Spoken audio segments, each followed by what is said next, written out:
Next speaker is Professor Mark. Professor Mark is the Vice President of the Canadian Heart and Stroke Association, Deputy Director of AACLS and PLS program, Sunnybrook Hospital, University of Toronto. Professor Mark is going to talk about pediatric critical care concepts. Does the Hippocratic Oath still mean anything in this world?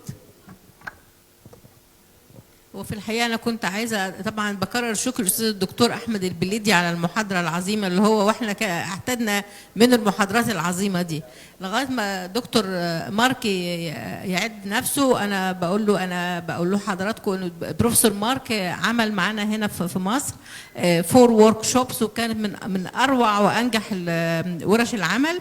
اتكلم فيها على البالس بيدياتريك ادفانسد لايف سبورت وكان لنا الشرف اللي احنا عملناها في مؤتمر الاستاذه الدكتوره هاله جوده وفي دمياط وفي بورسعيد وفي اسماعيليه.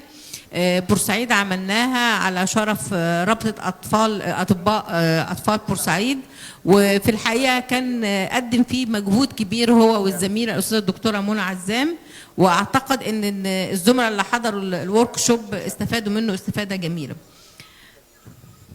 Okay, Mark? 1 minute? Okay.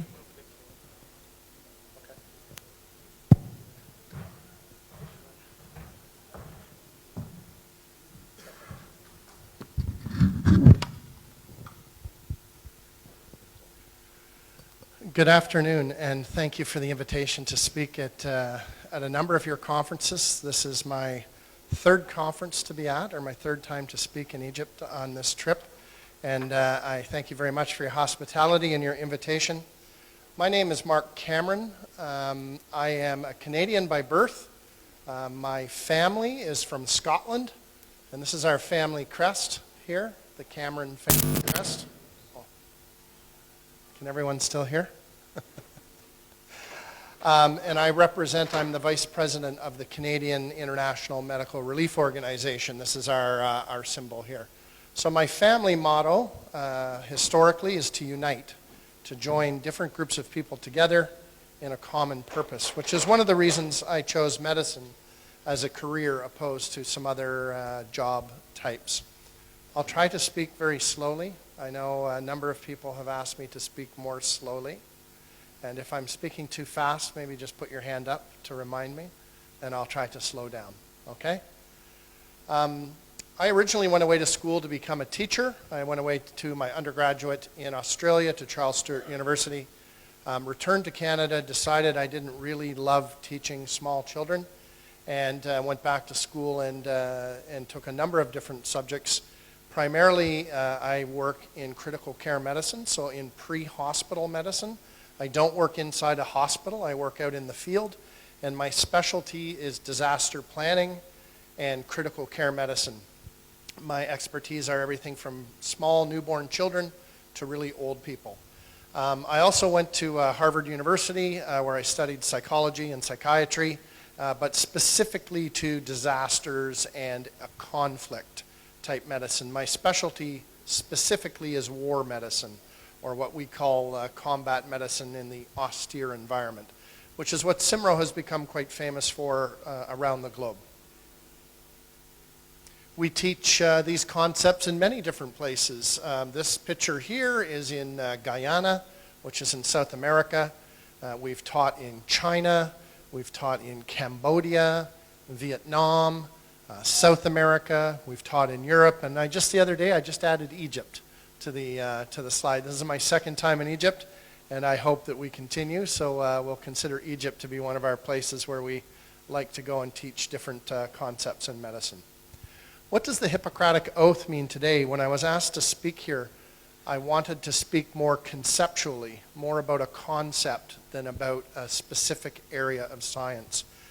Because the Hippocratic Oath is something that all medical people, in some way, I know the Hippocratic Oath has changed over time, but in some way we all, regardless of what country we come from, regardless of what religious background we come from, regardless of what political background we come from, I have always found that the physicians in every country that I've worked in have the same purpose. And their purpose is to take care of the patient, to take care of the sick and the injured, no matter the cost. And the Hippocratic Oath, you know, what does it mean today? Well, I can tell you from experience, and I've worked in over 70 countries, from experience I can tell you that the Hippocratic Oath is under attack in our world. Just a few miles away, my charity works extensively inside Syria. We do not take a political stance. We do not take a religious stance. We purely work in medicine. But I can tell you in that country, the attack on physicians is real. They have killed over 3,800 physicians in that country. And physicians in areas of conflict and in developing countries, physicians, nurses, and pharmacists and other types of medical workers are the first people that are targeted in conflict. And that's a really worrisome thing. Not only is that against the Geneva Convention, not only is that against every convention of peace in the world, but it's an absolute reality right now that physicians are targets in areas of conflict. Often more so than civilians are, actually. They, in many places, target physicians. This is a picture of a hospital inside Syria. It was a well-known hospital. It was specifically targeted over 15 times when all kinds of other areas were not targeted. The intention was to kill the doctors and destroy the facility. So this is the type of things our colleagues are facing worldwide right now. This particular doctor here, you can see he's actually operating on a patient, but he actually had a major abdominal surgery just a few days prior to this himself. So when I talk about the Hippocratic Oath, I just want you to know that I'm so proud of the way physicians worldwide behave. I'm so proud of the physicians in Egypt for you to be having conferences like this. I'm so proud to come here and work with your young physicians who are spectacular and really striving to become the best doctors that they can possibly be and really embracing new ideas, new techniques, new technology, new areas of training. Your young physicians in Egypt are amongst the best physicians in the world that I've ever worked with. But, you know, attacking the doctors really is something that we all need to think about globally. We all need to think about how we can support our fellow physicians. I mean, the reason I came to Egypt was to support my fellow colleagues, to support the young doctors, particularly the young doctors who wanted to take new types of training. It's the reason that CIMRO exists. It's the reason our organization exists, to go to different countries that often don't have access to the type of training that we offer and to give that type of training to new physicians. This is one young lady I'm particularly proud of. I actually show her in most of my presentations. I met her deep inside Syria. She was there volunteering, doing medical work, and she's actually an Egyptian girl. She actually trained in surgery here in Egypt. And, you know, she wasn't being paid. She wasn't there on any political agenda or on any religious agenda. She was just there to help people who'd been injured. And, you know, she's one of your shining stars. Probably the best humanitarian heart that I've ever met in all my travels. And she happens to be trained right here in your country. This is actually her sister as well. They're both trained here in Egypt as physicians. The Hippocratic Oath is alive today. I think actually the Hippocratic Oath is the most pure form of compassion. I don't think on this planet at the moment there is a more pure form of compassion than that of the relationship between a doctor or a nurse and their patient. And we should really be proud that we're part of this profession. This is a profession where worldwide, as soon as you say you're a doctor to somebody, there's an immediate implied trust that you will take care of them, that you'll do the right thing for them, that you won't rob or steal from them, that you won't do them harm. In fact, that's the cornerstone of the Hippocratic Oath, right? Do no harm. Our future today is actually pretty bleak. It's pretty grim across the planet, not just here in Egypt, but in many other parts of the world, even in Canada. We have some real suffering that we need to correct. But, you know, here's our future here. Here's a 400-gram baby that was born without parents. Both parents were killed. And, you know, our oath protects the weakest people in society. A very famous professor from Dalhousie University in Canada said to me as a very young man, he said, you know, a society can be judged on how it treats its weakest member. You know, a society is judged on how it treats the weakest people, not the richest people. And physicians primarily and medical workers are the ones who treat the weakest people. But you know, critical care thinking, one of the things I've seen in Egypt, I've been here now twice over a calendar year. If I can be so bold as to suggest that I recognize an area of medicine that needs improvement in Egypt. It needs improvement in many countries. In fact, there's room for improvement in Canada as well. But the pre-hospital component to medicine, I don't see existing here in a very organized manner. And the ability to respond to disasters, the ability to respond to terrible, catastrophic incidents could really have some areas improved in Egypt. And I think it's an area of medicine that we would be very, very keen to partner with you and help you in terms of some training and education in that area, because it is our specialty. The pre-hospital environment is a really large area of medicine. It's a very specialized area of medicine. And upwards of 75% of all critically ill patients die before they ever reach the hospital. You know, if anyone in this room here today was to have a heart attack or a catastrophic critical incident with their health right now, you have a 75% chance of not surviving to the hospital. So this is an area of medicine that I see that there could be great improvement in. And what can be done? Well, there's a tremendous opportunity here in Egypt to expand our knowledge and our practice of advanced cardiac life support, of pediatric advanced life support, of advanced trauma life support, of field trauma type care.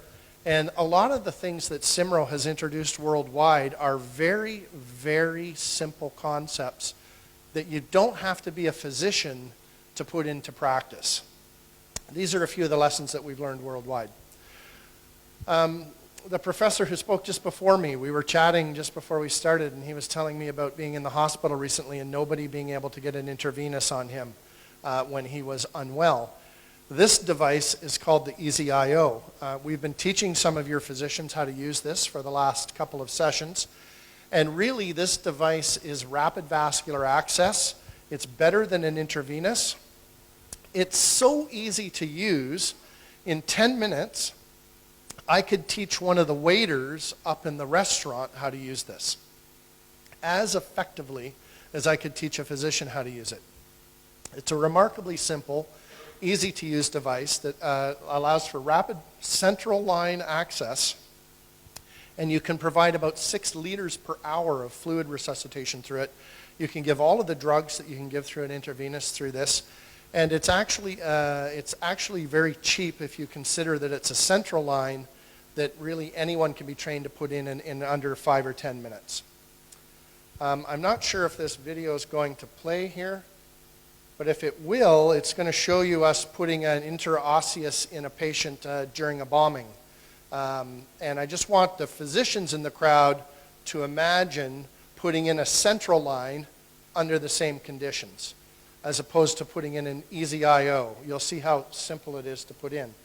But I'm not sure on this computer how to make it play.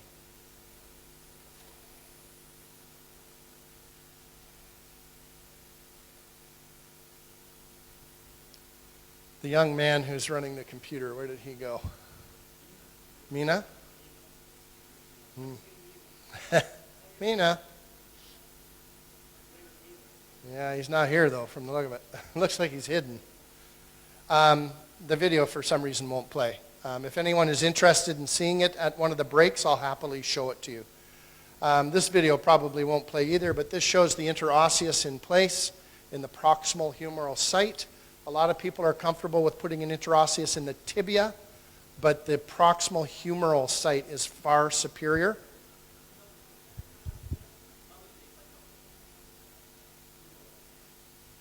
Yeah, it doesn't work. I told him I wanted to preview it. So this is another picture of the IO in the proximal humeral site, and it empties into the subclavian. And if you were to see it in real time, actually 3 seconds the fluid is to the heart.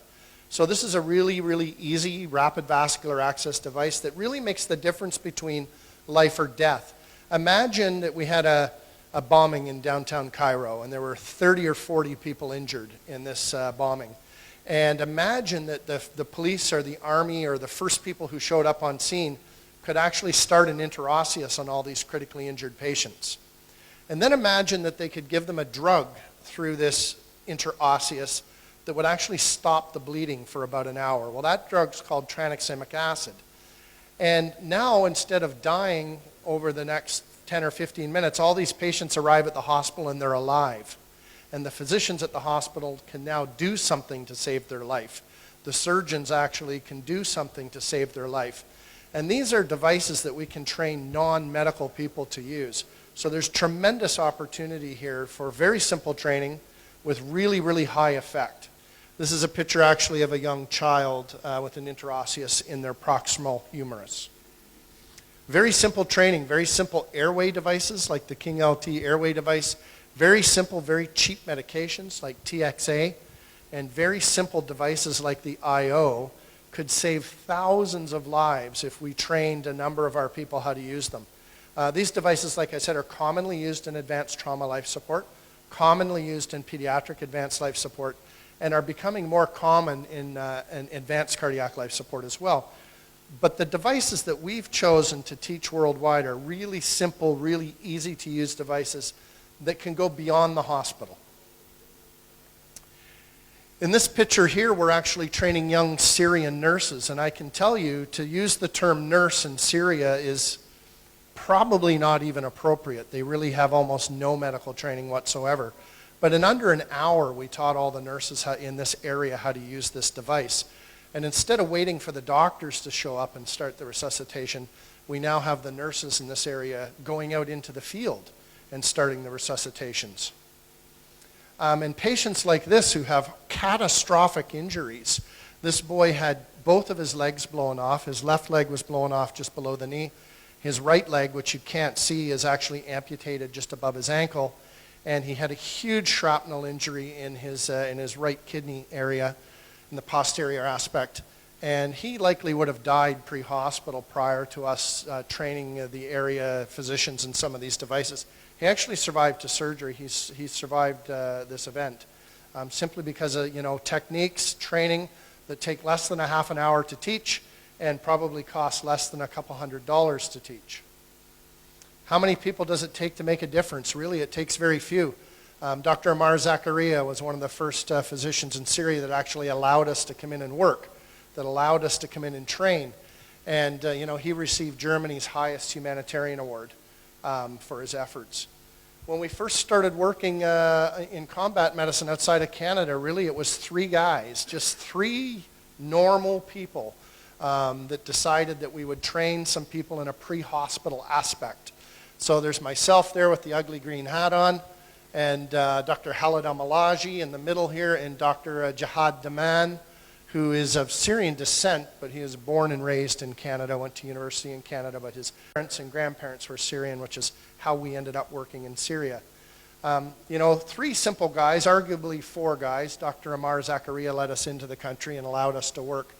But over a 7-year period of time, the Queen of England recognized the work that we were doing and actually gave us the highest humanitarian award in the British Kingdom for our humanitarian work.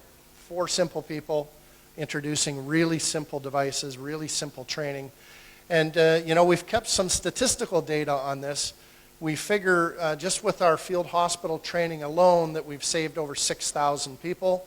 And with the immunization program that we started, we figure we saved probably about 4,000 people, and from either severe injury or death. So instituting this type of a training in Egypt would be so simple and so easy and so cost effective compared to where we've done it in other countries. Some of the training that we've been doing just recently here, we've been starting to train in pediatric advanced life support. We have some of the young doctors. Here's, I want to say Netta, but that's not right. Wafa, sorry. We've spent considerable time training some of your brilliant, talented young physicians to take over and do some of this training for us. And it takes a long time to train up a good teacher. Not everyone's a stellar teacher, and it takes time to mentor them and train them and get them there. Maybe we can go back and show that video in just a second. Just wait here for 2 seconds. I'm almost finished, so. 1 second. Stay here. But we've been training some of your young physicians to take over the reins because I'm getting old, and Dr. Mona is getting old, and Dr. Sonia, we're all getting too old to do this for much longer. So under the incredible guidance of a number of your key physicians here, all of who are in the crowd at the moment, we decided to start training some of these young doctors. And it's a struggle because just the other day, Dr. Wafa here, one of the older doctors wasn't that excited about taking some education from such a young doctor. But this is how we train new doctors. We put the time and energy into them to become experts in this area of care, and then we send them out there to train other people. And hopefully by the time we're finished here in May, Dr. Mona, myself, Dr. Sonia, maybe we will be doing nothing. We'll just be standing back, and we'll be observing, and we'll be letting these new young doctors actually do the training themselves. And to me, that's very exciting. We have quite an incredible team of young, energetic, brilliant young physicians here that are going to be the leadership in Egypt in the near future. In the next 10 years, they're going to be the ones leading all the training. And I hope to be sitting in the very back row, just taking notes and not doing any of the training myself, and hopefully have all of these young, brilliant doctors doing the training. So that's really all I have to say. Our organization is the Canadian International Medical Relief Organization. This is my contact and my email. I will play the video for you very quickly before I leave those, okay, so you can see how easy the I.O. is to put in. Just go back.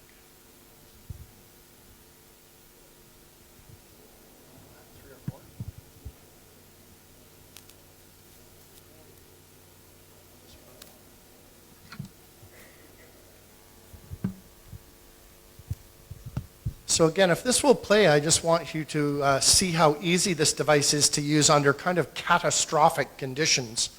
And imagine trying to put a central line in the same amount of time.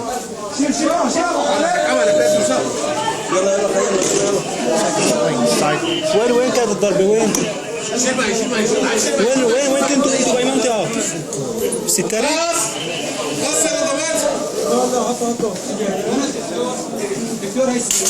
فاضي؟ شوي هذا على الخيمة ممنوع تصوير شيخ التصوير ممنوع منظم يا شيخ. So for whatever reason, that won't play on this computer. If anyone wants to see it later, I'm happy to set up my own laptop at the back and show you on my laptop. Let's try this one, see if it'll work. So you can see the I.O. in here. It goes in through the proximal humerus, into the subclavian, and into the heart. It actually allows for the transfer of drugs and fluids in under 2 seconds. And you can train an idiot to put this in. It's so simple. Believe me, I train paramedics for a living. If we can train them to do it, we can train anyone to do it. And thank you very much for your invitation and your hospitality and your kindness. Thank you, Professor Mark, for your very concise lecture about pediatric critical care concepts. Any question? Dr. Cameroon, can I ask you one question? I'm here on the podium here. Can I ask you one question? Thank you very much for the lecture. Are you related to Doctors Without Borders in any way? We are not directly related to Doctors Without Borders. I know all of the Doctors Without Borders people. I know all of the executive on a first-name basis. A little known fact, the man who actually founded Doctors Without Borders was a University of Toronto graduate physician. He was a French national citizen, but he was actually in Canada studying medicine. So we do similar things to Doctors Without Borders. The medal that the Queen of England gave us is actually, Doctors Without Borders was functioning for many years before they became famous at all. And it was actually the Meritorious Service Medal, which the Queen gave them, that kind of put them into superstardom. And that's the same award the Queen just gave us. Thank you actually. very much. Yeah. Thank you.